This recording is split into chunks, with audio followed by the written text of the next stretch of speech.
গভীর রাত। সময়টা তখন 1:40 শহরের অন্ধকার স্যাঁতসেঁতে একটা গলি ধরে হেঁটে চলছে একজন যুবক।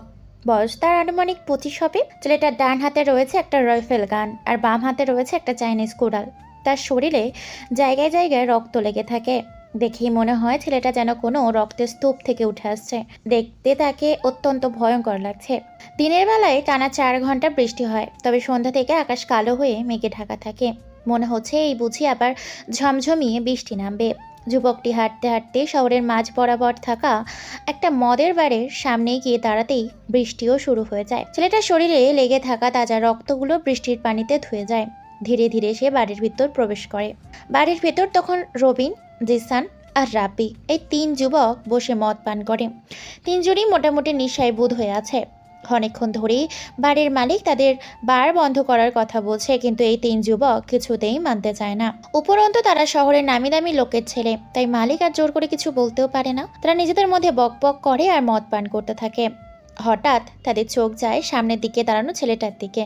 ছেলের হাতে রয়েছে চাইনিজ কুড়াল এবং শরীরের জায়গায় জায়গায় তখনও রক্তের ছোপ লেগে থাকে। এই দৃশ্য দেখে যেন মুহূর্তের মধ্যে তাদের নেশা কেটে যায়। তারা 3জনই তড়াক করে উঠে দাঁড়ায়। চাইনিজ কুড়াল হাতে দাঁড়ানো ছেলেটি গুটি গুটি পায়ে হেঁটে তাদের দিকে এগিয়ে আসে।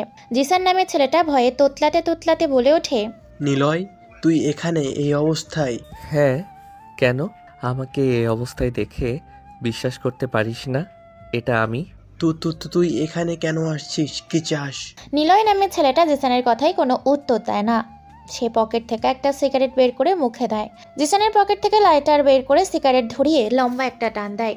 রবিন, জিসান আর রাবি কেউই বুঝতে পারছে না এখানে কি ঘটছে, কারণ সবাই জানে নিলয় খুবই সাধারণ একটা সহজ সরল ছেলে, যে কিনা পড়াশোনার জন্য শহরে আসছে।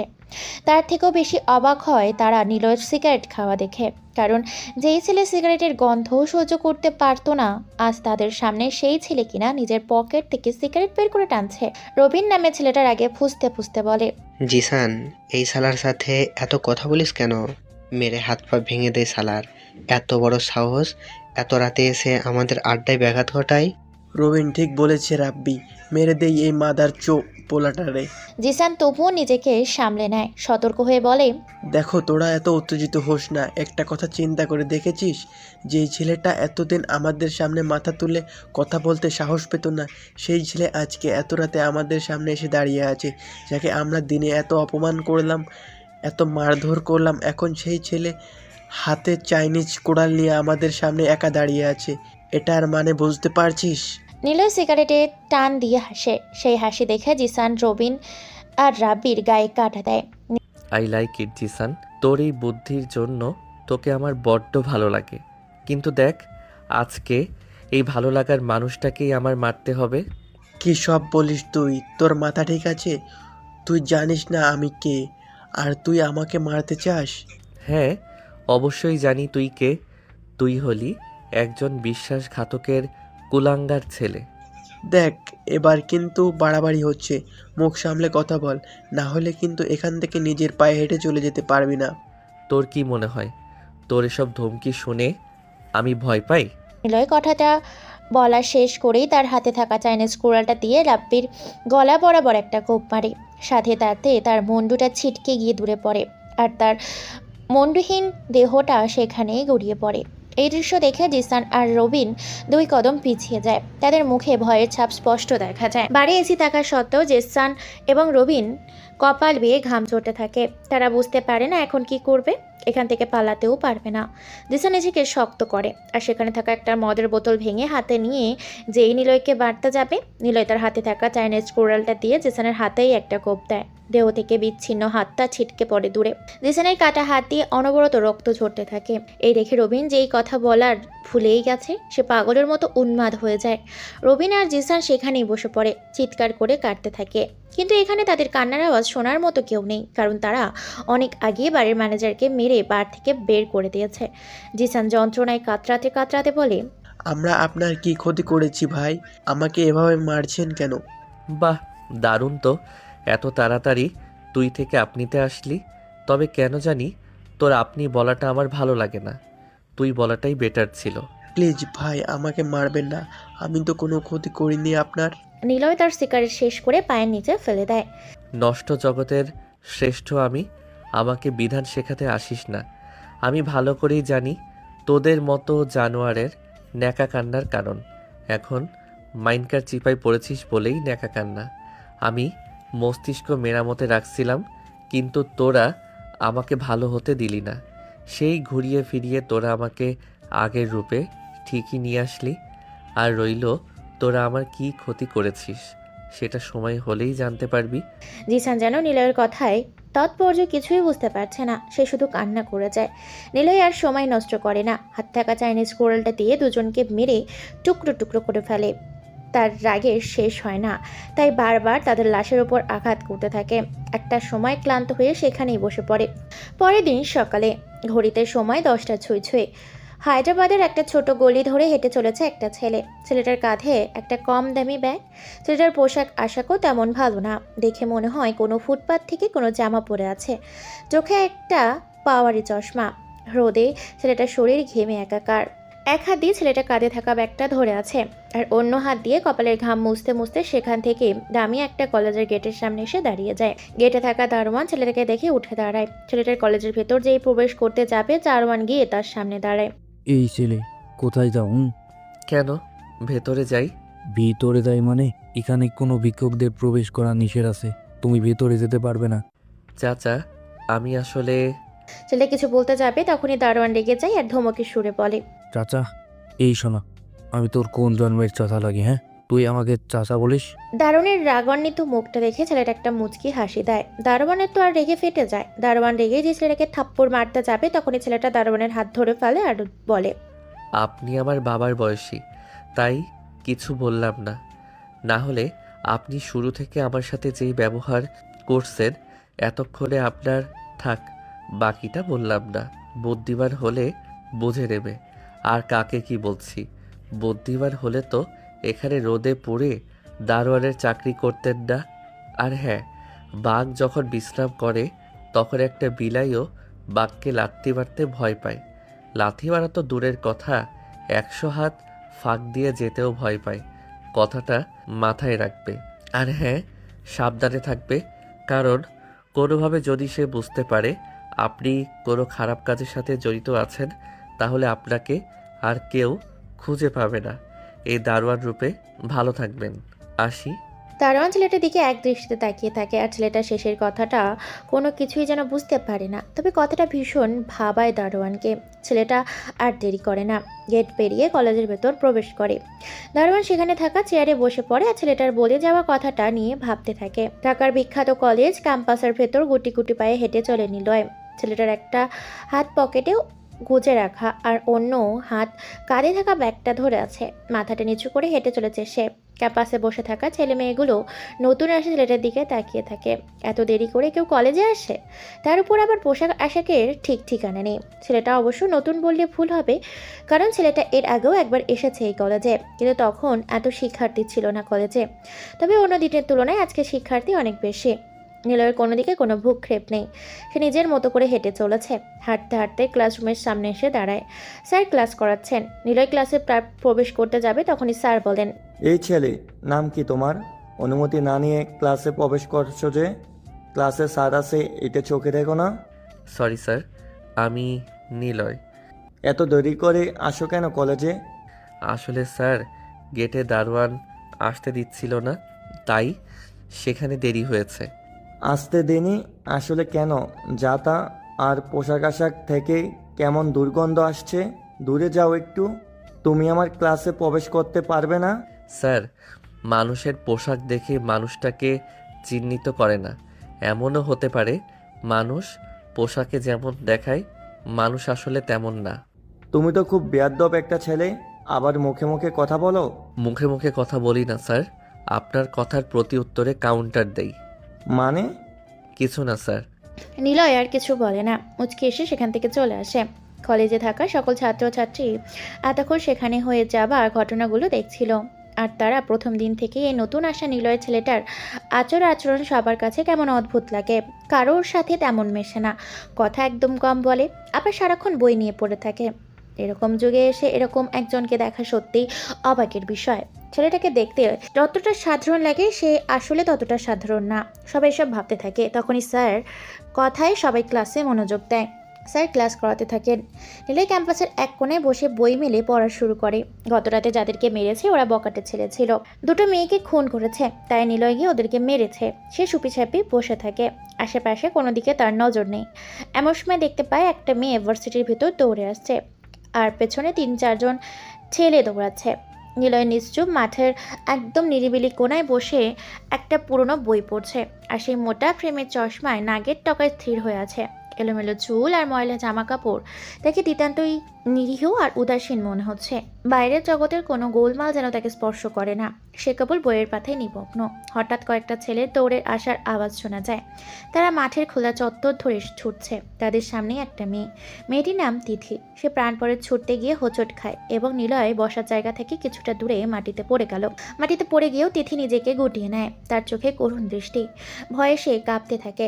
দ্রুত দৌড়ে আসা ছেলেগুলোর মধ্যে যে নেতা, সেই রিক্সা তাদের দলবল নিয়ে তিথির কাছে এসে দাঁড়ায়। ছাড়ুন প্লিজ, আমাকে ছেড়ে দিন প্লিজ, আমাকে যেতে দিন, দয়া করে আমার সাথে কিছু করবেন না। রিশাদ বিকৃত হাসি দেয়। সাথে থাকা বাকিরাও হাসতে থাকে। হাসি দিয়ে বলে, কেন রে, তোর সাথে কিছু করব না কেন? আমার ভাইয়ের উপর নজরদারি করিস, তার নামে রিপোর্ট বানাবি? তাছাড়া তোর মতো একটা হট ফিগারের মেয়েকে তো আমাদের তুলে নিয়ে যেতে হবে। দেখ না, তোকে নিয়ে আজ সন্ধ্যায় কত মজা হবে। দয়া করুন, আমাকে ছেড়ে দিন প্লিজ। কেউ আছো? আমাকে হেল্প করো। চিৎকার করে ওঠে তিথি। রিশাদ চারপাশ চোখ বুলিয়ে নেয় তার ছেলের হাসি দিয়ে বলে, কেউ নেই, দেখ তার পাশে। এই সময় এই ক্যাম্পাসের কোনায় কোনো ফালতু স্টুডেন্ট আসে না। তুই আর কত চিৎকার করবি?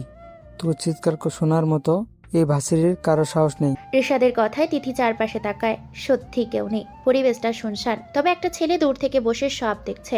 ছেলেটা নিলয়।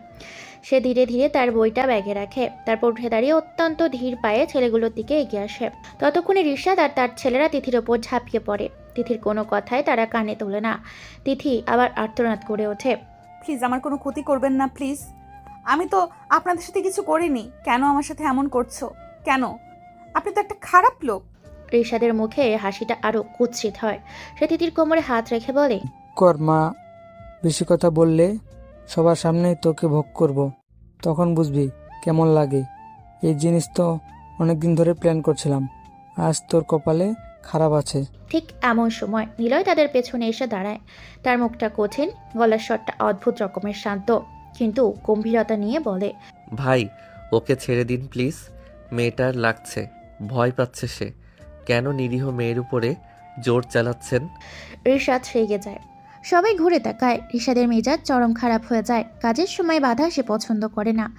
এই, তুই কে রে? কোথা থেকে আসলি? যা ভাগ শালা। বিরক্ত হয়ে বলে রিশাদ। নিলয় তার চশমাটা একটু ঠিক করে নিয়ে বলে, ভাই, আমি এই ভার্সিটির নতুন স্টুডেন্ট, আজই প্রথম ক্লাস করতে আসছি। রিশাদ ভুরু কুঁচকে বুক ফুলিয়ে দাঁড়ায়। মেজাজ আরও খারাপ হয়। সে বলে, তুই আমাকে চিনিস? না তো ভাই, আমি তো নতুন আসছি, তাই চিনতে পারছি না। তুই এই শহরের রবিনকে চিনিস? নিলয় এবার একটু নড়ে চড়ে দাঁড়ায়। সে ভাবতে দেয় এমন যে সে ভয় পেয়েছে। সে একটা বড় ঢোক গিলে বলে, জি ভাই, উনি তো আন্ডারওয়ার্ল্ড মাফিয়া এমপিও তিনি। নাম শুনলেই সবাই চুপ হয়ে যায়। আমি তার ছোট ভাই, আমি রিশাদ। এবার বুঝলি তো? এখন যা এখান থেকে। নিলয়ের মুখের ভাব একটুখানিও পাল্টায় না। সেবার মুচকি হেসে বলে, ভাই, আপনি যেই হন না কেন, একটা মেয়ের ইজ্জত নিচ্ছেন কেন? মেয়েটা তো খুব ভয় পাচ্ছে, দেখেন না কেমন কাঁপছে। তাকে ছেড়ে দিন। এভাবে নরম মানুষের উপরে জুলুম করা ছেড়ে দিন। দেখ, আমি কি করব না করব সেটা তোকে বলবো কেন? তুই কে, হ্যাঁ? যা এখান থেকে, নইলে তোকে পিটিয়ে ভর্তা বানিয়ে দেব। আমি কে? সবাই সিংহের গর্জন শুনতে পারে, কিন্তু সিংহকে চেনা যায় তার হাঁটার শব্দে। আমি চিৎকার করি না, চুপচাপ এসে যে খেলা শেষ করি সেটা দেখেই লোকজন ভয় পায়। জঙ্গলে নিয়ম একটাই, যে চোখ নামায় সে শিকার, আর যে আমার সামনে চোখ তোলে সে শেষবার তোলে।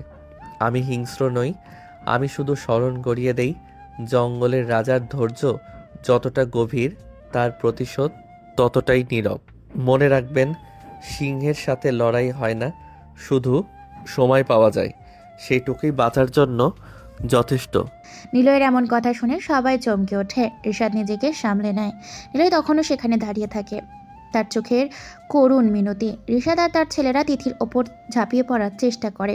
নিলয় তখনই মরিয়া হয়ে ঋষাদের কাছে হাত জোর করে বলে, প্লিজ ভাই, ওকে ছেড়ে দিন। আমি আপনার কাছে অনুরোধ করছি, মেয়েটার সাথে কেন ঝামেলা করছেন? তুই একটু আগে কি যেন বললি? কিছু না ভাই। ঋষাদ তার কোনো কথাই শোনে না। নিলয় এবার আর কোনো উপায় না দেখে ঋষাদের পায়ে পড়ে যায়। ঋষাদ প্রচণ্ড বিরক্ত হয়, একটা জোরে লাথি মারে নিলয়ের বুকে। লাথির ধাক্কায় নিলয় দূরের মাটির ওপর গিয়ে সজোরে পড়ে আর কপালে ইটের সাথে ঠুকে যায়। মাথায় প্রচণ্ড আঘাত লাগে, তার কান বেয়ে রক্ত ঝরতে থাকে। ঋষাদের দলের একজন তপু ঘড়ি দেখে বলে ওঠে, শোন মেয়ে, তোর উপর নজর থাকবে।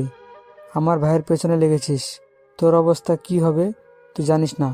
আজ তোকে ছেড়ে দিলাম, চাই না পাবলিকালি ঝামেলা হোক। ঋষাদ তিথিকে আরও ধমক দিয়ে দাঁত কিরমির করতে থাকে।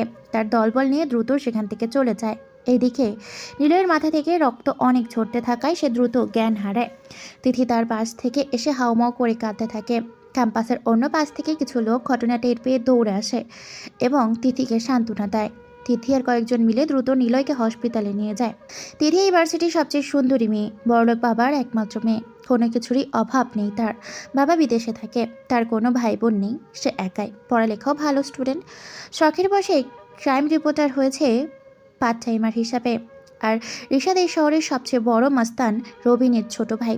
রবিন যার নাম শুনলে সবাই কাঁপে এবং মানুষকে অনেক অত্যাচার করে। ঋষাদের নজরে তিথি পড়েছে, তাই আজকে তাকে ব্যবহার করতে চেয়েছিল। নিলয়ের বাবা নেই, মা মানুষের বাসায় কাজ করে তাকে পড়াশোনা করাচ্ছে। নিলয়ের মতো ভীতু কোনো ছেলে নেই, সে কোনো ঝগড়া পছন্দ করে না, কিন্তু মেয়েদেরকে সম্মান করে। তার চুলগুলো সবসময় এলোমেলো থাকে আর একটা মোটা চশমা পরে। রাস্তা দিয়ে হাঁটলে মনে হয় কোনো পাগল হাঁটছে। সবসময় ছেঁড়া জামা কাপড় আর জুতাও ছেঁড়া থাকে। সবসময় পড়া খোর ব্যস্ত থাকে। নিলয়কে দ্রুত হাসপাতালে অপারেশন রুমে নিয়ে যাওয়া হয়। কিছুক্ষণ পর ডক্টর বের হয়ে আসে, তার মুখটা মলিন। তিথি অস্থির হয়ে বলে, ডাক্তার সাহেব, কি খবর ওনার? কোনো সমস্যা কি? দেখেন, ওনার আঘাতটা মাথায় লেগেছে, তাই এখনও কিছু বলা যাচ্ছে না। তবে অনেক রক্ত যাওয়ায় সে এখন প্রায় রক্তশূন্যের মতো। 20 মিনিটের মধ্যে তাকে রক্ত দিতে না পারলে তাকে বাঁচানো সম্ভব হবে না। ওনার রক্তের গ্রুপ কি? ও পজিটিভ। তিথি এক মুহূর্ত দেরি করে না, সে দ্রুত বলে, ডাক্তার, রক্ত আমি দিব। আমার রক্ত ও পজিটিভ, আমাকে নিন। তাহলে চলুন আমার সাথে, সময় নেই। ডাক্তার আর নার্সরা দ্রুত তিথিকে নিয়ে যায় এবং তার থেকে রক্ত নিয়ে নিলয়কে দেয়। কিছুক্ষণ পর একজন গরিব মহিলা চিৎকার করতে করতে হাসপাতালে ঢোকে।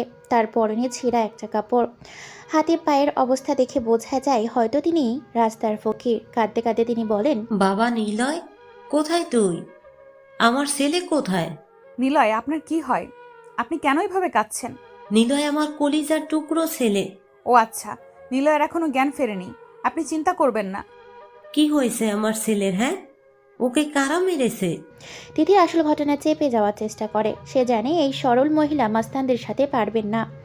আসলে কলার খোসার সাথে পা পিছলে পড়ে গেছে, মাথায় খুব লেগেছে। এখন কি অবস্থা? আমার ছেলে কি ভালো আছে? জি ভালো, ডাক্তাররা দেখছেন, একটু পরেই হয়তো জ্ঞান ফিরে আসবে। কিছুক্ষণ পর ডক্টর আবার অপারেশন রুম থেকে বের হন। ডাক্তার, কি খবর? এখন কেমন আছে নিলয়? আলহামদুলিল্লাহ, অপারেশন শেষ, সফল হয়েছে। তবে রোগীর রক্ত দেওয়া লাগে। এখন কাউন্টারে গিয়ে টাকা জমা করে দিন। কত টাকা হয়েছে? আমার কাছে তো টাকা নেই।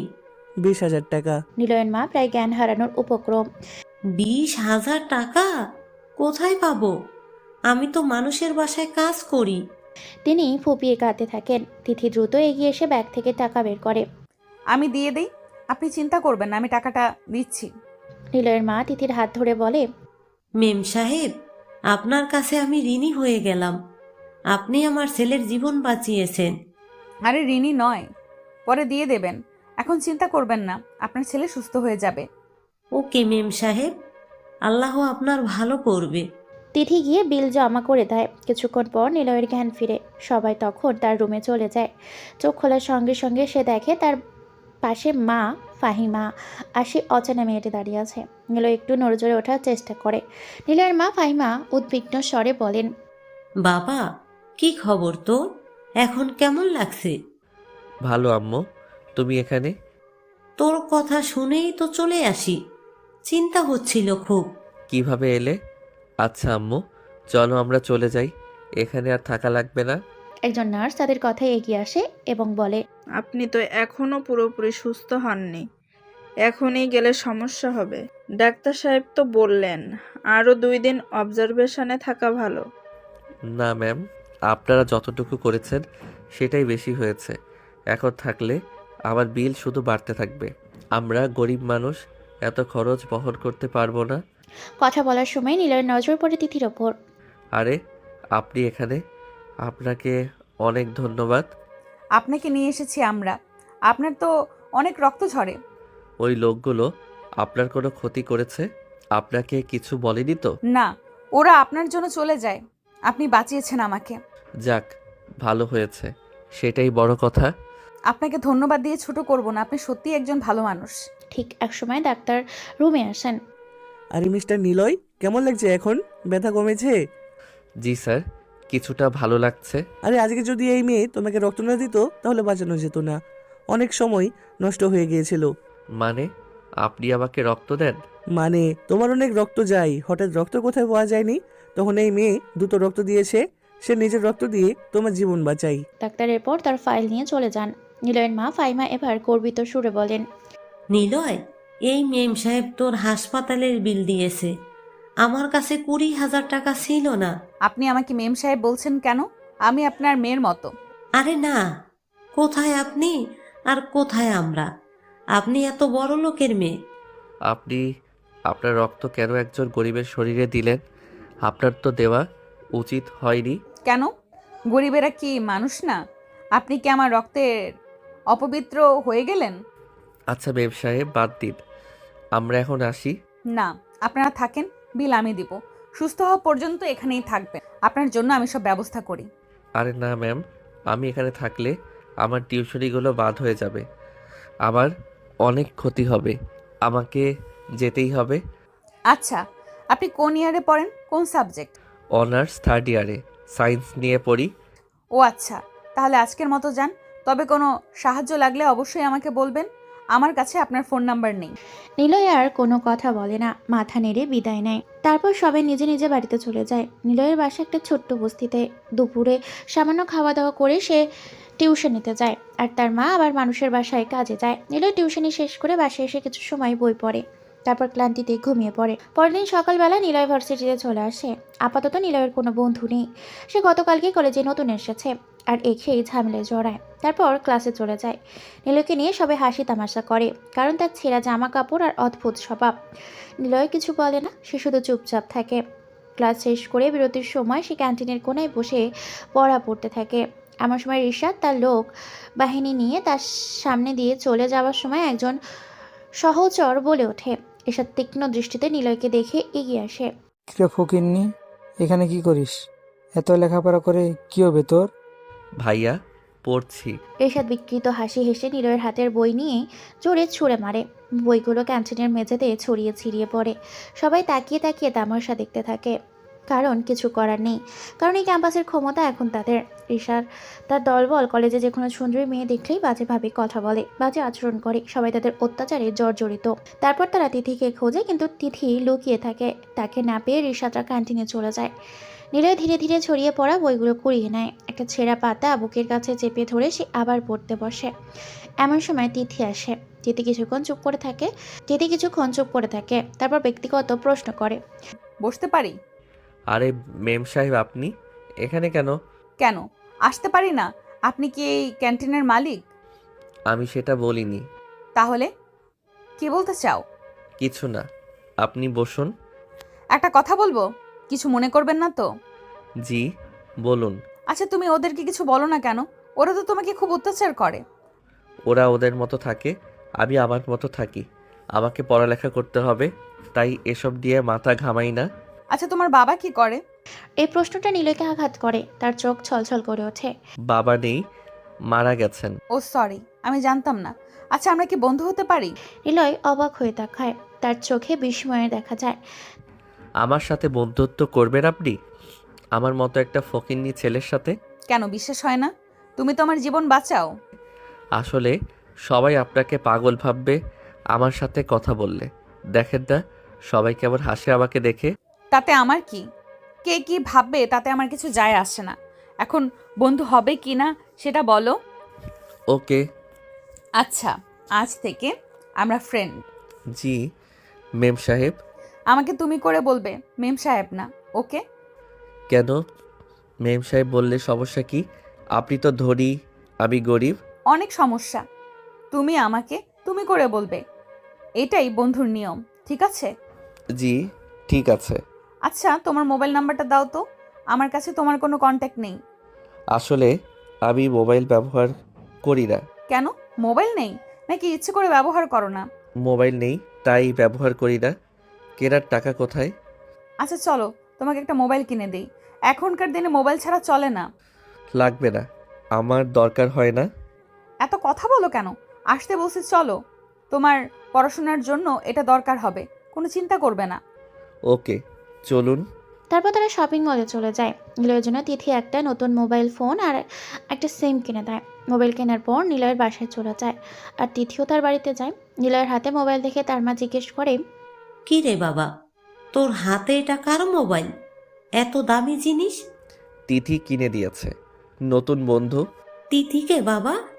আমাকে যে রক্ত দিয়েছে সেই মেয়ের মা, সেই বন্ধু হতে চাই। ও, সে ভালো মেয়ে, তুই তার সঙ্গে থাকিস। তারপর নিলয় রুমে চলে যায়। রাতে খাবার খেয়ে সে মোবাইলে তিথির একটা মেসেজ দেয়। তিথি তাকে সাবধান থাকতে বলে। তারপর নিলয় ঘুমিয়ে পড়ে। সকালে সে ভার্সিটিতে চলে যায়। ক্লাস শেষ করে নিলয় আর তিথি একটা বটগাছের নিচে বসে কথা বলছে আর বাদাম খাচ্ছে। তিথি হাসি মুখে নিলয়কে পড়ালেখার বিষয়ে সাহায্য করে। এমন সময় রিশাদের একটা লোক তাদের দেখতে পায়। সে দ্রুত রিশাদকে ফোন দেয়। সঙ্গে সঙ্গে রিশাদ তার দলবল নিয়ে চলে আসে। রিশাদ বটগাছের নিচে নিলয় আর তিথিকে একসাথে দেখে প্রচণ্ড রেগে যায়। এই ফকিন্নি, তোর এত বড় সাহস! আমার চোখ যার উপর পড়ে তুই তার কাছে ভিড়িস, তোর জীবনটা অসহ্য করে দেব। রিশাদ তিথির কোনো কথাই শুনতে চায় না। সে আর তার লোকেরা ইচ্ছে মতো নিলয়কে মারতে থাকে। আজকের মারটা যেন একটু বেশিই হয়। তারা লাথি কিল ঘুষি মারে নিলয়কে। নিলয়ের চশমাটা ছিটকে পড়ে যায়। রিশাদ তিথিকে ধাক্কা দিয়ে সরিয়ে দেয় এবং নিলয়কে শেষবারের মতো হুমকি দিয়ে চলে যায়। যদি তোকে আর একবার এই মেয়ের আশেপাশে দেখি, তবে তোকে সোজাসুজি কবরে পাঠিয়ে দেব। রিশাদ চলে যাওয়ার পর তিথি কাঁদতে কাঁদতে নিলয়কে তুলতে যাবে, তখনই নিলয় প্রচণ্ড রাগে তিথির হাতটা ঝাড়া মেরে সরিয়ে দেয়। নিলয় তার জীবনে এমন রাগী চেহারা আর কাউকে দেখায়নি। ভাঙা গলায় সে তিথির দিকে তাকিয়ে বলে, কি ভাবেন মেম সাহেব? আপনারা আমাদের মতো গরিবকে একের পর এক মার খাওয়াইবেন আর হাসপাতালে নিয়ে রক্ত দেবেন আর বিল দেবেন? আর হবে না ম্যাম, আমি আর এইভাবে মার খেতে পারবো না। আমার কথা শোনো নিলয়, আমি তোমার ভালো চাই। প্লিজ আজ থেকে আপনি আমার সাথে কোনো কথা বলিয়েন না প্লিজ। আপনি আপনার মতো থাকেন। আমার কথাটা শুনবে তো? আমি তো তোমাকে ভালোবাসি। শোনা লাগবে না। আর এই নিন আপনার মোবাইল। আমার আর আপনাদের মতো বড়লোকদের কোনো সাহায্য দরকার নেই। নিলয় মোবাইল ছুড়ে দিয়ে কোনো মতে খোঁড়াতে খোঁড়াতে বাসার দিকে চলে যায়। রাগে অভিমানে সে তিথির একটা কথাও শোনে না। অনেক কষ্টে সে বস্তির বাসায় পৌঁছায়।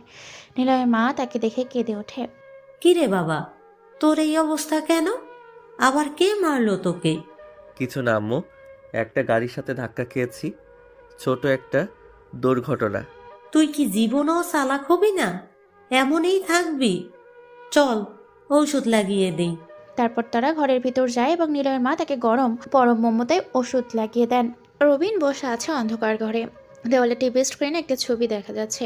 ছবিটি নিলয়ের, তবে চুলগুলো বিরাট বড়, মুখে দাঁড়িয়ে। সে নিজেই নিলয়কে মারার জন্য 3 জন লোক পাঠিয়েছিল। শুনেছে তারা নিলয়কে মেরে ফেলেছে। নিলয়ের ছবির দিকে তাকিয়ে রিপন জোরে হেসে ওঠে। এই সময় তার অ্যাসিস্ট্যান্ট সৈকত কল দেয়। হ্যালো স্যার, বান্দরবন এরিয়া দিয়ে আমাদের লোকেরা মাল নিয়ে ঢুকবে, আপনি সব বুঝে নেবেন। এমনিতেই কোনো ভয় নেই, পুলিশ আটকাবে না, আর মাফিয়া নিলয় তো বেঁচে নেই, তাই চিন্তা নেই।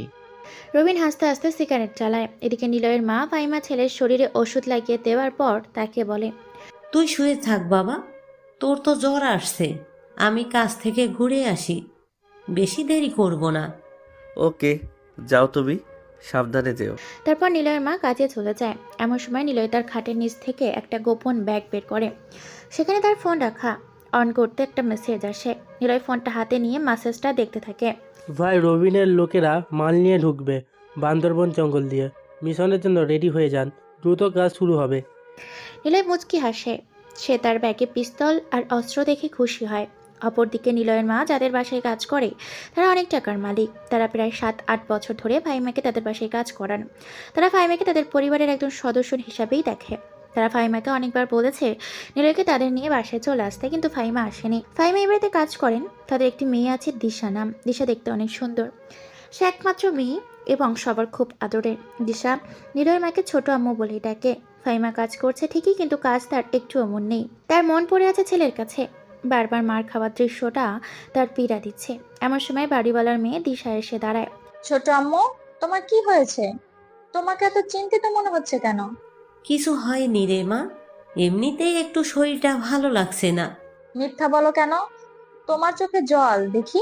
তুমি খুব চিন্তিত আছো, সেটা বোঝা যায়। দিশা আন্তরিক কথাই ফাহিমা আর নিজেকে ধরে রাখতে পারে না। তিনি দিশাকে জড়িয়ে ধরে কেঁদে দেন। আরে আম্মু, কান্না করছো কেন? কি হয়েছে বলো তো?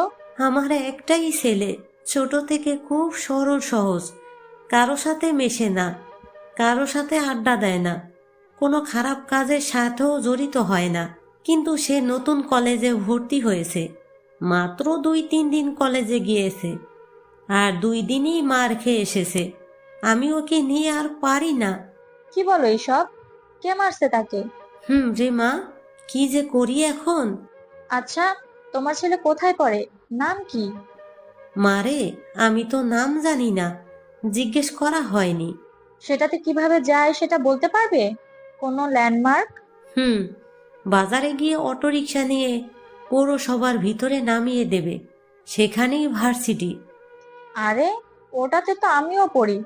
ওটা তো আমাদের ইউনিভার্সিটি। তুমিও সেটাতে পড়ো?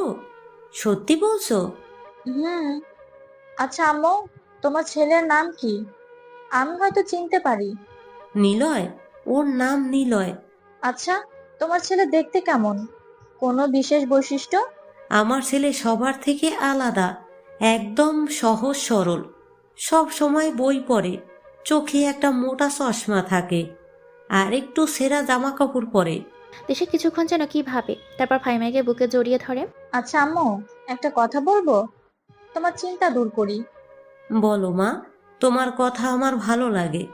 তোমার ছেলেকে আজ থেকে আমাদের বাড়িতে তুমি সহ নিয়ে আসবে।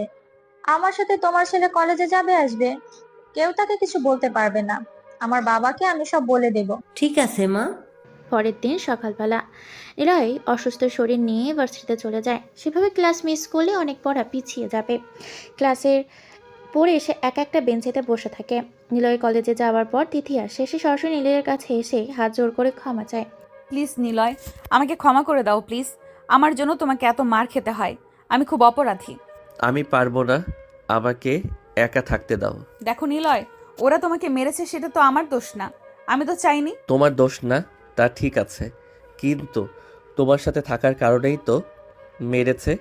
তোমার মতো বড়লোক মেয়ের কাছে আসা আমার উচিত হয়নি। বিশ্বাস করো, আমি এটা কখনো চাইনি। কি করব আমি বলো তুমি? তোমার জীবন এভাবে নষ্ট হোক আমি তা চাই না। কিছুই করতে হবে না, শুধু আমার কাছ থেকে দূরে থাকো। তুমি যদি আমাকে ক্ষমা না করো তাহলে আমি ওই 10তলা ভবন থেকে লাফিয়ে পড়বো বলে দিলাম। এক্ষুনি যাব। কথাটা শুনে নিলয় ভয়ে থরথর করে কেঁপে ওঠে। তার চোখে স্পষ্ট ভয়। কি কি তুমি লাফিয়ে পড়বে মানে? এটাই আমার শেষ রাস্তা। এখন তুমি আমাকে ক্ষমা করবে কিনা বলো? না করলে? তুমি তো মজা করছো। না করলে আমি এক দৌড়ে গিয়ে ছাদে উঠবো আর লাফিয়ে মরবো। বিশ্বাস না হলে পরীক্ষা করো। তুমি মরলে আমার কি? তোমার মরার জন্য আমি কেন দায়ী হব? আমি মরার আগে একটা চিঠি লিখবো যে আমার মরার পেছনে নিলয় দায়ী। আমি আত্মহত্যা করছি কারণ নিলয় আমার মন ভেঙেছে। বললেই কি কেউ বিশ্বাস করবে? তুমি তো নাটক করছো। আমি লাফ দেওয়ার আগে পুলিশকে কল করব, সব বলবো। তারপর পুলিশ এসে তোমাকে ধরে নিয়ে যাবে এবং যাবজ্জীবন জেলে দিয়ে দেবে। তখন কি হবে? নিলয়ের মুখ ফ্যাকাশে হয়ে যায়। জেল আর পুলিশের ভয় তার খুবই বেশি। জেল মানে? আর পুলিশ আসবে কেন? দেখো, আমি এসব পছন্দ করি না। আমি ভয় পাই, আমি অসহায়। তাহলে রাজি হয়ে যাও, আমাকে ক্ষমা করো আর বন্ধু থাকো। আমি রাজি হয়েছে। এইবার তোমার কথায় রাজি হই। না, এখনো একটু কাজ বাকি আছে। আবার কি? আর কেন? তুমি আমার হাত ধরে হাঁটবে আর ফুচকা খেতে যাব, বন্ধুদের মতো। আমি পারবো না, আমাকে যেতে হবে। ছাদে কি উঠবো তাহলে, নাকি হাত ধরবে? আরে আমি তো মজা করেছি। নিলয় মনে মনে ভাবে এই কথায় কথায় পুলিশের ভয় দেখায়। মনে হয় আমি পুলিশকে ভয় পাই না। কিছু বললেন? আরে না, চলো ফুচকা খেতে যাই। তারপর নিলয় অনিচ্ছা সত্ত্বেও তিথির হাত ধরে হাঁটতে থাকে এবং তিথির সাথে কথা বলে। নিলয় তিথির হাত ধরে ক্যাম্পাসের মেইন গেটের দিকে হাঁটছে। এমন সময় দূর থেকে ঋষাদ এবং তার লোকেরা তাদেরকে দেখতে পায়। ঋষাদের চোখ লাগে লাল হয়ে যায়। ঋষাদ সঙ্গে সঙ্গে তার বাহিনী নিয়ে নিলয়ের কাছে আসে। নিলয় তাদের দেখে ভয়ে তিথির হাত ছেড়ে দেয় এবং পিছনে সরে যায়। তোকে এতবার মেরেছি, তোর কোনো ভয় বলতে কিছুই নেই, আবার এই মেয়ের সাথে ঘুরে বেড়াস? এ আমার সাথে কথা বলছে, তাতে আপনার কি? সেটা তোমাকে বলবো কেন ডার্লিং? তোমার সাথে আমার যা কথা সেটা পরে হবে। তো কাকে বলবেন? ওকে ছেড়ে দিন। সেটা এখন এই বিয়াদবকে বোঝাবো। ওর সাহসের ফল কি হয় সেটা এখনই দেখবে সবাই।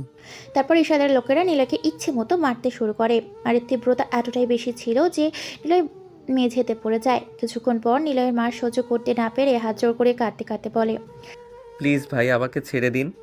আপনি যা বলবেন আমি তাই করব। প্লিজ আমাকে বাঁচান। আমি যা বলবো তাই করবি, তাহলে দেখ। জি ভাইয়া, তবু আমাকে মারিয়েন না প্লিজ। তুই তোর পরনের সব কাপড় খুলে ফেলবি, জামা প্যান্ট গেঞ্জি সব খুলে ফেলবি, শুধু আন্ডার প্যান্ট পরে এখানে দাঁড়াবি, আর আন্ডার প্যান্ট পরে 20 বার কান ধরে উঠবস করবি, আর বলবি আমি আর জীবনেও তিথির আশেপাশে আসবো না, আমি একটা ফকিন্নি। প্লিজ ওকে ছেড়ে দিন প্লিজ, এই কাজ ওকে করতে বলবেন না। ভাইয়া আমাকে ক্ষমা করে দিন প্লিজ, এইসব করতে বলিয়েন না প্লিজ, আমি পারবো না। তিথি ঋষাদের কাছে হাঁটু গেড়ে বসে বলে, ওকে ছেড়ে দিন প্লিজ, আমি সব শর্ত মানতে রাজি আছি। ছেড়ে দেব একটা শর্তে, যদি তুমি রাজি থাকো। আমি রাজি, সব শর্ত মানতে রাজি। তুমি আমার সাথে রুম ডেট করবে 1 রাত, তাহলে ওকে ছেড়ে দেব। কি? আপনি কি বলছেন?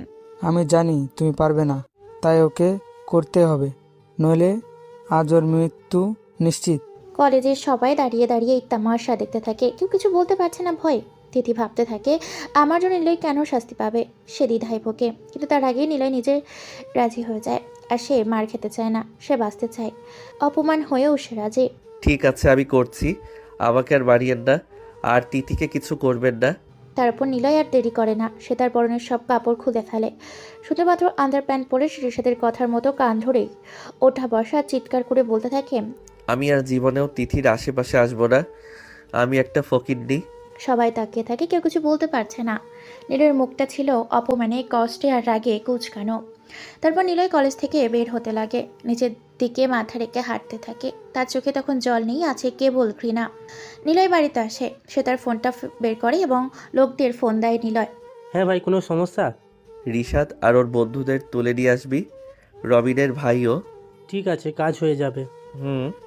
আমি ওদিকে মিশরে যাচ্ছি, তোরা শুধু তুলে আনবি।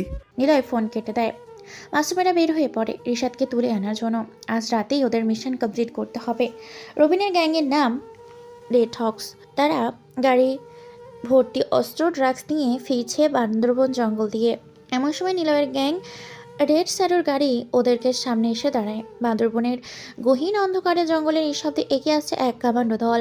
ওদের হাতে অত্যাধুনিক রাইফেল, তাদের পরনে আর্ম বডি শুট, হুডির পিছনে লাল অক্ষরে খোদাই করে লেখা রেড শ্যাডো। মাথা মুখ ঢাকা শক্তিশালী হেলমেট যেন তাদের অস্তিত্বের অদৃশ্য করে দেয় অন্ধকারে। গহীন অন্ধকারে জঙ্গলের গাড়িগুলো ঘিরে রেখেছে রবিনের লোকেরা। এত রাতে কারা আসলো এখানে? গাছের পাতা ফুরে ফুরে লাফাচ্ছে তাদের পায়ের আওয়াজে। পেছনে এক বলিষ্ঠ দেহীর ছায়া ধীরে ধীরে এগিয়ে আসে। পরে লম্বা ব্ল্যাক জ্যাকেট, সে হলো নিলয়। উজ্জ্বল ফর্সা মুখে ছোট ছোট দাড়ি, তার চোখে জ্বলন্ত লাভার মতো আগুন ফুটছে, যেন তার একটুখানি চাউনিতে সকল প্রতিদ্বন্দ্বীকে মুহূর্তেই ছিনিমিনি করতে পারে। এক হাতে পকেটে, অন্য হাতে সিগারেট ধোয়া বাতাসে ছড়িয়ে পড়ছে। তার এই দুই পাশে রেড শ্যাডো এবং সেনারা রাইফেল হাতে ধীরে ধীরে হাঁটছে। সে সৈনিকের সামনে এসে থামে। কিরে সৈকত, কি ভাবছিলি? 3 জনকে পাঠিয়ে নিলয়কে সরিয়ে ফেলবি? শ্যাডো আমার নাম না, এটা আমার সতর্কবার্তা। আমি যেখানে দাঁড়াই আলো নিজেই পিছিয়ে যায়। তোরা ভাবছিলি পালালে বাঁচতে পারবি? মনে রাখ, ছায়া কখনো দৌড়ায় না, শুধু অনুসরণ করে।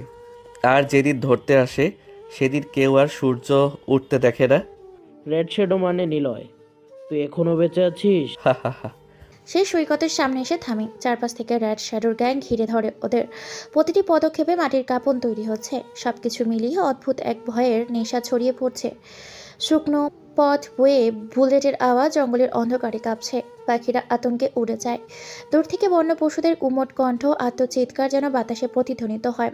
সবাই যেন ঘোষণা করে, এখানে কোনো নিয়ম নেই, এখানে নিয়ন্ত্রণে হাঁটা ধীরে ধীরে।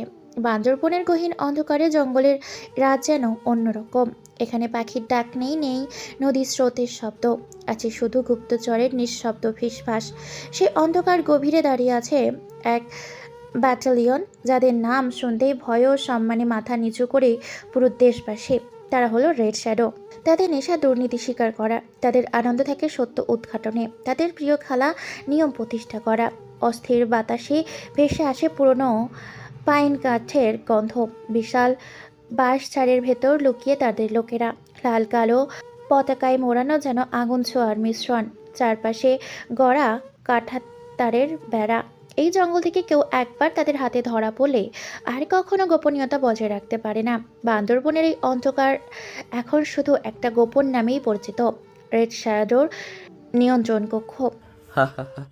রবিন, ওটাকে ধরার জন্যই তো ঢাকা সিটিতে গিয়েছি। ওর ভাইকে এখন তুলে এনেছি। খেলাটা তো এবার আমার হাতে। তুই আগে নিজের কথা ভাব, তারপর রবিনের কথা ভাবিস। বয়েস, সব ধ্বংস করে দাও। কথাটা বলার সাথে সাথেই চারপাশ থেকে মেশিন গানের গুলি চলতে শুরু করে। কয়েক মিনিটের ভিতরে সবকিছু ছিন্ন ভিন্ন হয়ে যায়। নিলয় রবিনের কাছে বার্তা পাঠিয়ে দেয়। পরের দিন নিলয় ভার্সিটিতে এসে তখনও মন মারা হয়ে একা বসে থাকে। আগের দিনের অপমানের রেস তার মনে এখনও টাটকা। সে ছেঁড়া বইয়ের পাতাগুলো উল্টাচ্ছে। তার পেশে এসে দাঁড়ায় তিথি। তিথি শান্তভাবে তার সামনে বসে। নিলয়, তুমি কেন আমার সাথে কথা বলো না? তুমি কেন আমাকে ক্ষমা করছো না? কালকে যা হয়েছে সেটার জন্য আমি তো কিছু করিনি। তোমার সাথে কথা বললে কি হবে? আবার কালকের মতো মার খেতে হবে? আমি আর মার খেতে চাই না তিথি। আমার স্বপ্ন নষ্ট হয়ে যাচ্ছে। আমার জন্য তুমি মার খাও সেটা আমি জানি, তাই তো কালকে আমি রিশাদের শর্তে রাজি হতে চেয়েছিলাম। তোমার সম্মান আমার কাছে তোমার জীবনের চেয়ে বড়। নিলয় এবার মুখ তুলে তাকায়। তিথি কান্না করছে। নিলয় বলে, তুমি রুম ডেট করতে রাজি ছিলে কেন? তুমি তো জানো। তিথি চোখ নামিয়ে নেয়। তার গলায় গভীর আবেগ এসে জমা হচ্ছে। তুমি কেন বোঝো না নিলয়? কেন আমি নিজের জীবন বাজি রাখতে চাই? আমি কি শুধু বন্ধুত্বের জন্য এত কিছু করি? তিথির কথায় নিলয় অবাক হয়। সে বুঝতে পারছে না কি বলে তিথি। কালকে রাতের মিশনে নিলয়ের চোখে মুখে ঘুম লেগে আছে। সে প্রশ্ন করে, তাহলে কিসের জন্য? তিথি এবার সাহস করে নিলয়ের দিকে তাকায়। তারপর একেবারে বলে দেয়, আমি তোমাকে ভালোবাসি নিলয়, খুব ভালোবাসি। সেই প্রথম দিন যখন তুমি রক্ত ঝরিয়ে আমার সম্মান বাঁচাতে চেষ্টা করেছিলে, সেই দিন থেকেই। নিলয় হতবাক। সে কল্পনাও করতে পারে না এত ধনী আর সুন্দরী মেয়ে তাকে ভালোবাসতে পারে। কি বলছো এসব? আমি তো একটা ফকিন্নি। আমি ছেঁড়া কাপড় পরি। আমার সাথে তো কেউ কথা বলতেও চায় না। তিথি এবার নিলয়ের হাত ধরে। নিলয় কেঁপে ওঠে। সে বলে, তোমার জামা কাপড় বা তোমার অর্থনৈতিক অবস্থা আমার কাছে কিছুই না। আমি তোমার মন দেখি, তোমার সাহস দেখেছি। যে ছেলে নিজের জীবন বিপন্ন করে অন্যের পাশে দাঁড়ায়, সেই ছেলে আমার কাছে রাজার চেয়েও বড়। রিশাদের লাথির বদলে তুমি আমাকে যেই সম্মান দিয়েছো তার দাম পৃথিবীতে কোনো টাকার বিনিময়ে হয় না। নিলয়তে হাত সরিয়ে নেয় না। তার চোখে জল ভরে আসে। তুমি ভুল করছো তিথি। আমি তো সবসময় ভয় পাই। আমি তো কালকে অপমানে মরে যাচ্ছিলাম। তাছাড়া এমন একটা সত্য আছে যেটা জানলে তুমি আমাকে ভালোবাসবে না। রাখো তো সেসব। শোনো, ভয় তো সবাই পায়, কিন্তু তুমি সেই ভয়ের মধ্যেও আমার জন্য এগিয়ে আসো। তুমি আমাকে গ্রহণ করো, আমি তোমার পাশে থাকবো। আর কেউ তোমাকে মারতে এলে আমি নিজে ঢাল হয়ে দাঁড়াবো। আমি তোমার শক্তি হতে চাই। তুমি আমাকে তোমার জীবন থেকে দূরে ঠেলে দিও না। নিলয় মাথা নিচু করে দীর্ঘশ্বাস ফেলে বলে, তুমি এত জেদি কেন? হ্যাঁ জেদি, কারণ আমি জানি তুমি আমার জন্য সঠিক মানুষ। আমি তোমাকে ছাড়া আর কাউকে ভালোবাসতে পারবো না। বন্ধুত্বের চেয়েও বেশি কিছু চাই আমি। তুমি কি আমার হবে না নিলয়? নিলয় ধীরে ধীরে তিথির হাত ধরে। তার কণ্ঠে প্রথমবার আশা আর ভালোবাসা মেশানো স্বর। তিথি, তুমি আমার জীবনে আসলে আমি তোমাকে হারানোর ভয় পাই না। আমি বরং এই ভয় পাই যে তোমাকে ছেড়ে আমি কিভাবে থাকবো। আমি তোমাকে ভালোবাসি, কিন্তু কিসের কিন্তু? আমরা আর কখনো আলাদা হব না। তোমাকে আর কেউ আঘাত করবে না, আমি কথা দিলাম। কিন্তু রিশাদ, সে আমাদের সহজে ছাড়বে না। রিশাদ মেরে ফেলবে আমাদের। রিশাদ, সে থাকলে তো কিছু বলবে? মানে? কিছু না। জানি রিশাদ ঝামেলা করবে, কিন্তু আমরা দুজন একসঙ্গে থাকলে আমাদের হারানোর ক্ষমতা কারণ নেই। আমরা তাকে অন্যভাবে মোকাবেলা করব। আমরা দুর্বল নই। নিলয় তার হাতে তিতির হাত শক্ত করে ধরে। তাদের মধ্যে যেন এক নতুন শক্তির বন্ধন তৈরি হয়। নিলয়ের চোখে এখন আর ভয় নেই, আছে প্রতিজ্ঞা। এদিকে বান্দরবনের গভীর জঙ্গল থেকে রবিন, রেড হক্স এবং তার দল তাদের ক্ষতবিক্ষত পণ্য নিয়ে ফিরে আসে। রবিনের সমস্ত মূল্যবান অস্ত্র, ড্রাগস, দুর্বল শিল্পকর্ম নষ্ট হয়ে গেছে নিলয়ের দল রেড শ্যাডোর আক্রমণের কারণে। এই ক্ষতি রবিনের দীর্ঘদিনের পরিকল্পনা এবং বিলুপ অঙ্কের টাকা নষ্ট করে দেয়। রবিনের চোখে ঘুম নেই, তার ক্ষোভ যেন আগ্নেয়গিরির মতো ফুটতে থাকে। সে জানতে পারে এই ক্ষয়ক্ষতির পেছনেই তার ব্যবসায়িক প্রতিদ্বন্দ্বী অন্যান্য ছোট মাফিয়া দলগুলোর গোপনে নিলয়কে সাহায্য করেছে। তারা চেয়েছিল নবীনের নিয়ন্ত্রণ দুর্বল হোক। রবি তার প্রধান সহচরকে ডেকে পাঠায়। রেড হক্সের ক্ষতি হয়েছে, আমাদের মূল্যবান শিপমেন্ট পুরোপুরি অকেজো হয়েছে। এই ক্ষতিটা শুধু টাকার না, এটা আমার ক্ষমতার উপর আক্রমণ। না, নিলয়কে আমি অন্যভাবে ধরবো। এখন আমাদের প্রথম কাজ হলো যে বিশ্বাসঘাতকেরা গোপনে খুশি হচ্ছে তাদের দেখিয়ে দেওয়া যে রবিন এখনো এই আন্ডারওয়ার্ল্ডের একমাত্র রাজা। আমি চাই আগামী 48 ঘন্টার মধ্যে এই আন্ডারওয়ার্ল্ডের প্রতিটি ছোট বড় মাফিয়া গ্রুপ জানতে পারুক যে রবিনের সাথে শত্রুতা করলে কি হয়। তাদের পূর্ণ গুদাম আর যোগাযোগের ব্যবস্থা ভেঙে দাও। আমি রক্ত দেখতে চাই তারা আর্থিক আর মানসিক আতঙ্কে থাকুক ওরা। রবিন তার বিশাল ডেস্ককে সজোরে আঘাত করে, তারপর বলে, তাদের প্রতিটি গোপন ডেরা খুঁজে বের করো, তাদের নেটওয়ার্ক নষ্ট করো, তাদের বলো তোমাদের সবকিছু আমার দখলে চলে আসবে, তোমাদের ব্যবস্থা বন্ধ। এখন থেকে এই এলাকায় আমার অনুমতি ছাড়া একটা পিঁপড়াও নড়বে না। রবিনের আদেশে রেড হক্স দল সরাসরি রক্তপাত বা মারামারির পথে যায়। সে কথা শুনবে না, তাকে মরতে হবে। আন্ডারওয়ার্ল্ডের তীব্র আতঙ্ক সৃষ্টি করতে শুরু করে। তারা প্রতিদ্বন্দ্বী দলগুলোর মূল্যবান ডেটাবেস হ্যাক করে, তাদের চোরাই পণ্যের গুদামে আগুন লাগায় এবং তাদের অর্থনৈতিক লেনদেন বন্ধ করে দেয়। তাদেরকে ধরে কুকুরের মতো গুলি করে মারে রবিনের লোকেরা। মাত্র একদিনে রবির আন্ডারওয়ার্ল্ডের 10টি প্রধান প্রতিদ্বন্দ্বী মাফিয়া গ্রুপের লিডারকে মেরে ফেলে। এমনি তাদের বড় বড় বিজনেসের মেরুদণ্ড ভেঙে দিয়েছে। তাদের সমস্ত অবৈধ লেনদেন এবং গোপন আস্তানাগুলো নিজের দখলে নিয়ে এসেছে। সে যেন উন্মাদ হয়ে গেছে। তার চোখে মুখে দেখলে মনে হয় সে নিজের নিয়ন্ত্রণের বাইরে চলে গেছে। তার এখন একটাই লক্ষ্য, নিলয়কে খুঁজে বের করা। কিন্তু সমস্ত শহরে সমস্ত গোপন ডেরার খুঁজেও সে নিলয়কে পায় না। তার মাল ভর্তি ট্রাকের কাছে ন্যায় কেবল নিলয়ের রেখে যাওয়া বার্তা পায়। রবিন তার বিলাসবহুল অ্যাপার্টমেন্টের গোপন কক্ষে বসে আছে। ঘর জুড়ে ছড়িয়ে আছে দামি মদের বোতল আর ভাঙা কাচের টুকরা। আর ডান হাতে বিশ্বস্ত সহচর মাহিন ভয়ে ভয়ে ঘরে প্রবেশ করে। সে বলে, ভাই, আপনার ভাইকে কোথাও খুঁজে পাচ্ছি না। তাকে গতকাল বিকেল থেকে পাওয়া যাচ্ছে না। তার সব লোকগুলো লাপাতা। সে কোথায় আছে জানি না। এমনকি ওর বন্ধুদেরও পাচ্ছি না। ভার্সিটিতে খোঁজ করেছি, কিন্তু পাইনি। রবিন টেবিলের ওপর সজোরে একটা চাপড়ে লাথি দিয়ে ওঠে। তার চোখ দুটো যেন গর্ত থেকে বেরিয়ে আসছে। কি বলিস? রিশাদ কোথায় গেল? সে তো তোর সাথে থাকার কথা ছিল, সঙ্গে কয়েকজন ছিল। তারা কি বলছিস তুই? ভাই, আমি তার সাথে ছিলাম না। সে নাকি অন্য একটি গুরুত্বপূর্ণ কাজে যায়। সেই কাজ শেষ করে ফেরার সময় একদম হাওয়া হয়ে গেছে। তারা মোবাইল ট্র্যাক করে দেখি সেটা সুইচ অফ। তাকে কেউ তুলে নিয়ে গেছে মনে হচ্ছে বস। রবিন দ্রুত হেঁটে গিয়ে তার দামি ফোনটা হাতে নেয়। তার হাত কাঁপতে থাকে। ফোন দে ওকে, লাগাতার ফোন দিতে থাক। সে কোথায় যেতে পারে আর তো জানার কথা। আমি এখন কতটা ক্ষিপ্ত, তার কোনো শত্রু থাকতে পারে না। রবিন পাগলের মতো রিশাদের নাম্বারে কল করতে থাকে। একের পর এক কল দিতে থাকে সে, কিন্তু উত্তর আসে না। কেবল শোনা যায়, এই মুহূর্তে সংযোগ দেওয়া সম্ভব হচ্ছে না। রবিন ফোনটা প্রায় ছুঁড়ে ফেলে দেয় টেবিলের ওপর। না, এটা হতে পারে না। রিশাদ আমার একমাত্র ভাই, সে নিখোঁজ হতে পারে না। মাহিন, তুই কি করছিস? আর শহর লকডাউন করে দে, প্রত্যেকটা গলি, প্রত্যেকটা সন্দেহজনক বাড়িতে আমার লোক ঢুকুক। ভাই, আমরা সারা রাত খুঁজেছি, আমাদের সব নেটওয়ার্ক ব্যবহার করেছি, এমনকি পুলিশকে গোপনে কাজে লাগাই, কোথাও তার কোনো চিহ্ন নেই। কোনো প্রতিদ্বন্দ্বী গোষ্ঠীও এই সাহস করবে না, কারণ তারা জানে এর ফল কী হবে।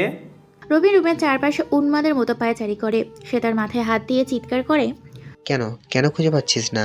কে হতে পারে? নিলয় তো আমার মালের ওখানে ছিল, তাহলে তাকে কে নিয়ে গেছে? অন্য কোনো গ্যাং? কেউ এই সাহস পাবে না, তাকে ভয় দেখানো যায়। বস, হয়তো অন্য কোনো পুরনো শত্রু হবে। চুপ কর, আমার কোনো পুরনো শত্রু নেই, সবাইকে আমি মেরে ফেলি। সবাই হয় আমার বন্ধু, নয়তো মাটির নিচে পুঁতে দেই। এটা অবশ্যই কারো প্ল্যানের কাজ হবে। রবিন দেয়াল থেকে একটা দামি শোপিস নিয়ে মেঝেতে আছড়ে ফেলে। সেটা ভেঙে চুরমার হয়ে যায়। মাহিম, আমার সমস্ত সম্পদ দিয়ে দিব, রিশাদকে ফিরিয়ে আন। আমি পাগল হয়ে যাচ্ছি, ওকে না পেলে আমি নিজেকে শেষ করে দেব। মাহিম কিং কর্তব্য বিমূঢ় হয়ে দাঁড়িয়ে থাকে। সে বুঝতে পারে রবিনের উন্মাদনা এখন চরম সীমানায় পৌঁছেছে, রিশাদ তার দুর্বলতা। ঠিক সেই মুহূর্তে রবিনের হাতে থাকা ফোনটি বেজে ওঠে। স্ক্রিনে একটা অচেনা ব্লক নাম্বার ভেসে ওঠে। রবিন চমকে ওঠে। মাহিমও ভয়ে এগিয়ে আসে। রিসিভ করো বস, হয়তো কেউ মুক্তিপণ্য চাইবে।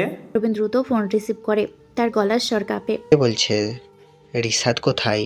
যদি আমার ভাইয়ের কিছু হয় তবে তোদেরকে আমি পৃথিবী থেকে মুছে দেব। ফোনের ওপাশ থেকে অত্যন্ত শান্ত শীতল একটি কণ্ঠস্বর ভেসে আসে, যেন বরফের মতো ধারালো সেই স্বর। আপনার ভাই রিশাদ, সে আমার কাছে আছে। সে এখন নিরাপদে আছে, তবে বেশিক্ষণ সুস্থ থাকবে না। রবিনের শরীর কেঁপে ওঠে। এই কণ্ঠস্বর তার অচেনা নয়। তুই তুই কে? তোর নাম কি? যদি রিশাদের গায়ে একটা আঁচড়ও পড়ে। আমার নাম তুমি খুব ভালো করেই জানো রবিন, আমি নিলয়। রবিন ফোনের রিসিভারটা নিজের কানে চেপে ধরে। তার চোখ বিস্ময়িত হয়। সে নিজের কানকে বিশ্বাস করতে পারে না। নিলয়, তুই? এটা তোর কাজ? তুই কি মনে করিস তোর এত সাহস হলো কিভাবে? রিশাদকে এক্ষুনি ছেড়ে দে, নইলে তোর প্রথমবার যেভাবে মেরেছিলাম সেভাবে আবার মারবো, আর সব কিছু আমি পুড়িয়ে ছাই করে দেব। নিলয়ের কণ্ঠস্বর আরও শান্ত, আরও তীক্ষ্ণ হয়। আমার সব কিছু, হা হা হা। আমার মা এখন নিরাপদে আছে রবিন। আমার স্বপ্ন এখন অন্যরকম। তোর ভাইটিকে তুই আর কোনোদিন খুঁজে পাবি না, যেমন করে তুই আমাকে সারা দেশ খুঁজেও পাসনি। প্রতিশোধের খেলা শুরু হয়েছে। আমি তোর সব কিছু নিয়ে নেব রবিন, তুই আবার সব কেড়ে নিয়েছিস। কথা শেষ না হতেই ফোনটা কেটে যায়। রবিন পাগলের মতো ফোনটা মুখের সামনে ধরে চিৎকার করে। হ্যালো হ্যালো, নিলয় তুই কোথায়? রিশাদকে কোথায় রেখেছিস? কিন্তু কোনো উত্তর আসে না। ফোনটা সম্পূর্ণরূপে সুইচ অফ হয়ে যায়। রবিন ফোনটা মেঝেতে আছড়ে ফেলে দেয়। সে হাঁটু কেড়ে বসে পড়ে। তার চোখ দিয়ে টপ টপ করে জল বলতে শুরু করে। মাহিন, মাহিন, নিলয় সে রিশাদকে তুলে নিয়ে গেছে। মাহিম দ্রুত ছুটে এসে রবিনের কাঁধ ধরে। রবিন ততক্ষণে পাগলের মতো হাসতে শুরু করেছে। তার প্রতিশোধের নেশা যেন দ্বিগুণ হয়ে যায়। নিলয়, তুই একটা ভুল করেছিস। তুই আমার ভাইয়ের গায়ে হাত দিয়েছিস। তুই আমার যুদ্ধটা অন্যদিকে নিয়ে গেলি। অপরদিকে নিলয়কে তিথি খুঁজে চলেছে, কিন্তু কোথাও পাচ্ছে না। কালকে থেকে নিলয়ের কোনো খোঁজই নেই। তিথি রাস্তায় এক পাশ দিয়ে হাঁটছে। সে হঠাৎ দেখতে পায় নিলয় একটা গাড়ির সামনে দাঁড়িয়ে আছে। গাড়িটা বেশ দামি, আর নিলয়ের গায়ে দামি পোশাক। তিথি চমকে যায়। সে অবাক হয়ে যায়। মনে মনে বলে, এটা আমার নিলয়, কিন্তু ওর গায়ে এত দামি পোশাক কেন? দামি গাড়ি কেন ওর সামনে? তার ভাব দেখে কখনো ফকিনি মনে হচ্ছে না। নিলয় তখনই গাড়িতে ওঠে। এমন সময় একটা ট্যাক্সি এসে থামে তিথির সামনে। তিথি ড্রাইভারকে বলে সামনের কালো গাড়িটা পিছু করতে। গাড়িতে উঠে বসে তিথি। নিলয় আগের গাড়িতে যাচ্ছে। নিলয় তার নিজের কালো রঙের SUV গাড়িতে উঠে একটা বিরাট বড় নির্জন ইন্ডাস্ট্রিয়াল এরিয়াতে আসে। গাড়িটি সেখানকার একটি জীর্ণ পরিত্যক্ত গুদাম ঘরের সামনে এসে থামে। নিলয় গাড়ি থেকে নামে। তার পরনে এখন আর সে ছেঁড়া পোশাক নেই, আছে সুন্দর কালো টেকনিক্যাল পোশাক। সে একটা সিগারেট জ্বালায়। এরপর কোমর থেকে একটা পিস্তল বের করে। সেটা অনেক দামি একটা পিস্তল, এবং নিজের মনে সিগারেট টানতে থাকে। তিথি দূরে দাঁড়িয়ে সব দেখছে। সে লুকিয়ে নিলয়ের পেছনে পিছনে এসেছে। এই দৃশ্য দেখে সে ভয়ে আটকে ওঠে। এইরূপে নিলয়কে সে দেখবে তা কখনো ভাবেনি। এই ছেলেটাকে তার অচেনা লাগে। নিলয় সিগারেট হাতে নিয়ে এগিয়ে যায় গুদামের ভেতর। পেছনের গাড়ির থেকে আরও 4 জন বলিষ্ঠ দেহী ছেলেরা নেমে আসে।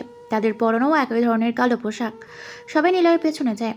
তিথি আর অপেক্ষা করতে পারে না। কৌতূহল বশত এবং ভয় নিয়েই সে দৌড়ে গুদামঘরের পেছনের দরজা দিয়ে চুপিসারে ভেতরে ঢুকে যায়। তিথি ধীরে ধীরে গুদামের ভেতর দিয়ে হেঁটে আসে এবং একটি কক্ষের দরজার সামনে থামে। সে সাবধানে জানলার কাজ সামান্য ফাঁক করে তাকায় ভেতরে।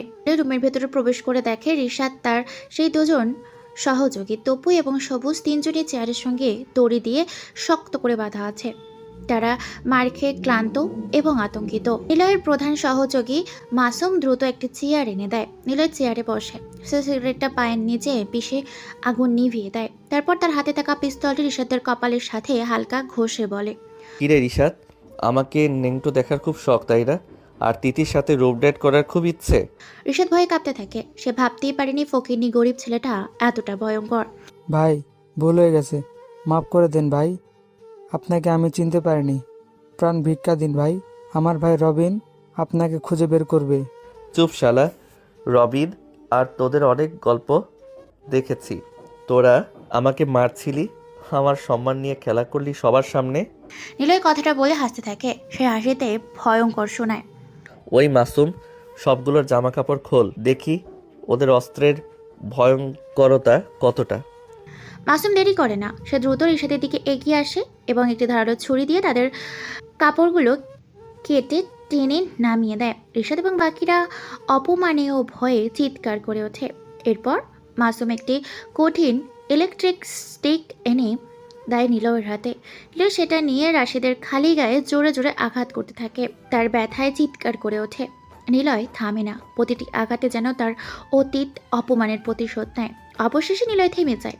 সেবার রিশাদের মুখে ঝুঁকে পড়ে বলে, তোর ভাই রবিন আমার কাছে বিশ্বাসঘাতকতার দেনা আছে। তুই তার ভাই, তাই তোকে আজ অপমান আর ধ্বংস করে দিতেই এসেছি। মাসুম, এদের সবার গোপন অ্যাকাউন্টের অ্যাক্সেস কোড এবং ড্রাগসের সমস্ত রুট ইন্টারনেটে ফাঁস করে দে। রবিন জানতে পারুক তার রাজ্যের ধ্বংস শুরু হবে তার ভাইকে দিয়েই। মাসুম কম্পিউটার নিয়ে দ্রুত কাজ শুরু করে। কাজ শেষ হতেই নিলয় পিস্তলটা নিয়ে রিশাদের বুকে গুলি করে। রিশাদ ছিটকে পড়ে দূরে। বাকি দুইজনের মাথায় ও পেটে গুলি করে। তিনজন লাশ হয়ে পড়ে থাকে মেঝেতে। নিলয়ের গায়ে রক্ত লেগে আছে। নিলয় একটা সিগারেট ধরায়। সবে মাত্র প্রথম টানটি দিতে যাবেই তখনই দরজায় কারোর প্রবেশ বুঝতে পারে। ঘুরে তাকিয়ে দেখে তিথি দাঁড়িয়ে আছে। তিথিকে দেখেই নিলয় শক্ট হয়ে যায়। মেয়েটি এখানে আসবে তা কখনো ভাবেনি সে। তুমি এখানে কেন আর কিভাবে আসলে? তিথি তখনও বিস্ময়ে স্তব্ধ। তার চোখে জল জমতে শুরু করেছে। হ্যাঁ, আমি। কে তুমি? বলো। এইভাবে ওদের মারলে কেন? তোমার কাছে এত দামি গাড়ি কিভাবে? তুমি তো সাধারণ ছাত্র ছিলে। নিলয় সিগারেট ফেলে দেয়। তারপর দ্রুত তিথির কাছে আসে। ওর হাত ধরে বাইরে নিয়ে আসে। তিথিকে গুদম ঘরে চেয়ারের ধারে একটি গাছের নিচে বসায়। নিলয় তিথির দিকে তাকায়। তিথির সামনে হাঁটু গেড়ে বসে বলে, শোনো তিথি, আমি এই জন্যই তোমার ভালোবাসা গ্রহণ করিনি বা করতে চাইনি। আমি সবসময় নিজেকে লুকিয়ে রেখেছি। সে একটু থামে। তার কণ্ঠস্বরে কোনো জড়তা নেই। সে আবার বলে, আসলে আমি হলাম মাফিয়া কিং। এদেশের সবচাইতে বড় মাফিয়া আমি। রবিন ছিল আমার একসময়ের বন্ধু, কিন্তু সে বেইমানি করে, আমাকে মারতে চায়। যে মাকে তুমি আমার সাথে দেখতে, সে ছিল শুধু দেখানোর জন্য। উনিও আমার গ্যাংয়ের একজন সদস্য। আমার বাবা মা কেউ ছিল না। একজন রিক্সা চালকের কাছে আমি বড় হই। আমি তাকেই বাবা বলে ডাকতাম, কিন্তু এই শহরে রিক্সা চালাতেন। একদিন একটি মিছিলে তিনি প্রাণ হারান। কেউ তার ড্রাইভার নেয় না, কেউ হিসাব রাখে না লাশের। আমি তারপর থেকে এদিক সেদিক ঘুরে বেড়াই, চুরি ছিনতাই কত কি করেছি। একটা সময় নিজের গ্যাং তৈরি করি। শুরু হয় আমার নিয়ম ভাঙার জীবন। আমার সাথে রবিনের পরিচয় হয়। আমরা দুজনই শুরুতে খারাপ কাজের বিরুদ্ধে লড়তাম, কিন্তু একটা সময় সে অর্থলোভী হয়ে যায়। সে আমার সাথে বিশ্বাসঘাতকতা করে। আমাকে মারার জন্য তিনজন লোককে ঠিক করে। ওরা আমাকে মেরে নদীর কাদার ভিতরে ফেলে রাখে। ওরা ভাবে আমি মরে গেছি, কিন্তু আমি কোনোভাবে বেঁচে যাই। এরপর আমি ওদের সবাইকে খুঁজে বের করি এবং তাদের সবকটাকে মেরে ফেলি। সবার বডিতে কুড়াল দিয়ে কোপ মারি, পুরোপুরি ধ্বংস করে দেই। রবিন তখন ভয়ে গায়েব হয়ে যায়।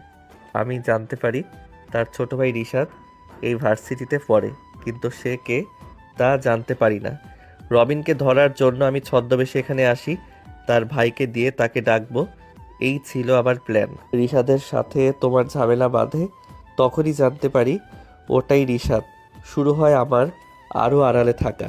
বাকিটা তো তুমি জানোই, সেই অপমান, সেই মার, নিলয় কিছু সময় থামে। তিথি ততক্ষণে কান্নায় ভেঙে পড়েছে। নিলয় উঠতে যাবে, তার আগে তিথি নিলয়ের হাত ধরে ফেলে।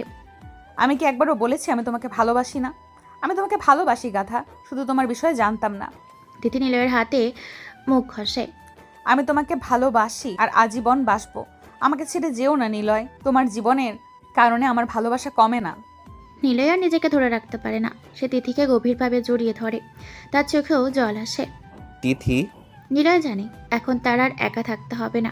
রবিন তার অ্যাপার্টমেন্টের সামনে এসে থমকে দাঁড়ায়। সেখানে তার ভাই রিশাদ এবং তার সহযোগী তপু ও সবুজ, তিনজনই নিথর, মারাত্মকভাবে আঘাতপ্রাপ্ত এবং অর্ধ উলঙ্গ অবস্থায় পড়ে আছে।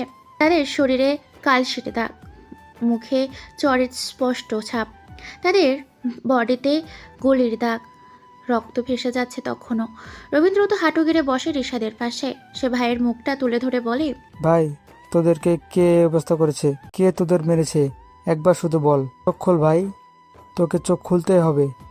কথা বল ভাই। রবিনের কণ্ঠস্বর আতঙ্কে কাঁপতে থাকে। রবিন তার ভাইয়ের নিথর দেহটায় হাত বোলায়। আঘাতগুলো দেখে সে বুঝে যায় এটা শুধু মার নয়, এটা ছিল শারীরিক নির্যাতন। তার ভাইরা এখন মৃত। তাদের ব্যবসার সব গোপন তথ্য ফাঁস হয়ে যাওয়ায় তারা আন্ডারওয়ার্ল্ডের এখন মূল্যহীন। এমন সময় রবিনের পকেটে থাকা ফোনটা বেজে ওঠে। স্ক্রিনে তাকিয়ে দেখে পুরনো একটি নাম। নিলয়ের পুরনো নাম্বার থেকে কল আসে। রবিন দ্রুত রিসিভ করে। তার চোখে মুখে তখন ঘৃণা আর উন্মাদনা। হ্যালো বন্ধু, কি খবর? শুনলাম তোর ভাই নাকি মারা গেছে। তোর আদরের জারজ ভাই। ফোনের উপাস থেকে ভেসে আসে নিলয়ের শান্ত কিন্তু শীতল কণ্ঠস্বর। রবিন রাগে কাঁপতে থাকে। তার হাত মুঠো হয়ে যায়। নিলয়, আমি জানি কাজটা তুই করেছিস। আমি তোকে প্রথমবার মেরে একবার কনফার্ম করা উচিত ছিল। কাঁচা কাজ করছিলাম। তবে এবার তুই মরবি নিলয়। অনেক কাহিনী দেখেছি, খেলাটা এবার শুরু করা দরকার। যেন রবিনের উত্তেজনা উপভোগ করছে। সে হাসি দিয়ে বলে, আমিও তো সেটাই চাই রবিন। তুই আমার সব কেড়ে নিয়েছিস, আমি তোর সব নিয়ে নিব, এটাই তো নিয়ম। তা বল, কোথায় দেখা করবি? জায়গা তুই বল, আমি আসব। সেখানে শুধু আমাদের দুজনের হিসাব হবে। রবিন আশেপাশে তাকায়। তার চোখে প্রতিশোধের আগুন। ঠিক আছে, আয়। তুই তো আমাদের সেই পুরনো জায়গাটা চিনিস, জিন্দাবাজারের পরিত্যক্ত আড্ডাঘর। সেখানেই আয়, দেখি কে বেঁচে ফেরে, কে এই শহরের কিং হয়। নিলয় হাসে। এই হাসি রবিন স্পষ্ট শুনতে পায়। আজ রাত ঠিক 12টা। রবিন, আমার দেরি হবে না, তুই তৈরি থাকিস। তোকে আমি মুক্তি দেব। নিলয় ফোন কেটে দেয়। সে হাসতে থাকে। অন্ধকারে সেই হাসি যেন এক ভয়ঙ্কর প্রতিজ্ঞা দৃষ্ট করে। রবিন তার ভাইয়ের মৃত শরীরের দিকে তাকিয়ে কান্না করে। সে রিশাদকে ছুঁয়ে বলে, ভাই, তোকে যে এইভাবে মেরেছে তার ক্ষমতা আর অস্তিত্ব আমি পুরোপুরি ধ্বংস করে দেব। তোর এই লাশ ছুঁয়ে কসম খাচ্ছি ভাই, তোর আত্মা তবেই শান্তি পাবে। আমি ওদেরকে মেরে ফেলবো। রবীন্দ্র দ্রুত সেখান থেকে চলে আসে। তার মাথা তখনও কাজ করছে না, কিন্তু তার পরিকল্পনা পরিষ্কার। সে দ্রুত তার সমস্ত রেড হক্স সচরদের খবর দেয়। হাতে সময় কম। সে নীলকে শেষ করার মিশনে নামবে। এইবার আর কোনো ভুল হবে না। জিন্দাবাজারের পরিত্যক্ত আড্ডা ঘরে আছে রবিন। চারপাশে ভাঙা দেওয়াল, সাথে পরিবেশ, শুধু একটি ঝুলন্ত বাল্ব টিমটিম করে জ্বলছে। এখন রাত ঠিক 12টা। আড্ডা ঘরের মাঝখানে রবিন একা দাঁড়িয়ে আছে। তার পরনে কালো জ্যাকেট, হাতে একটি ধারালো ছুরি আর পিস্তল। মাহিম আর তার লোকেরা গুদামঘরের বাইরে পাহারায় আছে। ঠিক 12টা বাজতেই দরজা খুলে যায়। হেঁটে প্রবেশ করে নিলয়। তার পরনে এখন সাধারণ ছাত্রের পোশাক নেই। সে এখন সেই মাফিয়া কিং এর কালো পোশাক পরে এসেছে। সে একা। সময় মতো আসলি রবিন, তোর সময় জ্ঞান এখনো নষ্ট হয়নি। নিলয়, তুই আমার ভাইকে মেরেছিস, কসম করে আসছি তোকে আমি নির্যাতন করেই মারবো। একা এসে ভুল করেছিস রে। আমি তোর এই হাসি মুছে ফেলবো। তুই জানিস আমার হাতে কি আছে? রবিন ছুরিটা শূন্যে ঘোরায়। জানি, একটা ধারালো চাকু আর পিস্তল, যা তোর ভাইকে আমি মারতে ব্যবহার করেছি। কিন্তু তুই ভুলে গেছিস আমি তোকে এই অস্ত্র চালানো শিখাইছি। তোর এই প্রতিশোধের নেশা তোকে শেষ করে দেবে বন্ধু। বন্ধু, রাখ তোর এসব কথা। তোকে মরতে হবে রে। বন্ধু নয়, আমরা শত্রু। শত্রু? আমি তোর প্রতিচ্ছবি রবিন। তুই যখন টাকাকে ভালোবাসতে শুরু করলি তখনই তুই আমাকে শেষ করে দিয়েছিস। তুই জানিস না কাদার ভেতর থেকে উঠে আসা মানুষ কতটা ভয়ঙ্কর হয়। নিলয়ের কথা শুনে রবিনের মুখ ফ্যাকাশ হয়ে যায়। সে বলে, মরার জন্য তৈরি হ। রুমিন চিৎকার করে ছুরি নিয়ে ঝাঁপিয়ে পড়ে। নিলয় দ্রুত সরে যায়। তাদের মধ্যে শুরু হয় এক ভয়ঙ্কর ফাইট। আধো আধারিতে তারা একে অপরের ওপর আঘাত হানে। রবিন উন্মাদের মতো আঘাত করে, কিন্তু নিলয় তার প্রতিটি চাল আগে থেকেই জানে। নিলয় শুধু আত্মরক্ষা করে, শক্তি সঞ্চয় করে। নিলয়ের লোকেরা প্রবেশ করে সেখানে। রাইফেল নিয়ে সবাই রবিনের লোকদের বুক ঝাঁঝরা করে দেয়। ওইদিকে নিলয়ের খুশিতে একটা ভাঙা কাচের বাক্সের ওপর পড়ে। নিলয় দ্রুত কাছে গিয়ে তার পকেট থেকে ছোট্ট ছুরি বের করে। তুই কি করছিস নিলয়? সর এখান থেকে। নিলয় জোরে হেসে দেয়। সে ছুরিটা রবিনের গলার ভেতর খাচ করে ঢুকিয়ে দেয়, বের করে আবার ঢুকিয়ে দেয়। রবিন সেখানেই মারা যায়। নিলয় নিঃশব্দে গুদামঘরের বাইরে বেরিয়ে আসে। তার চোখ এখন রাগ লেগে আছে, কিন্তু বুকে শান্তি অনুভব করছে।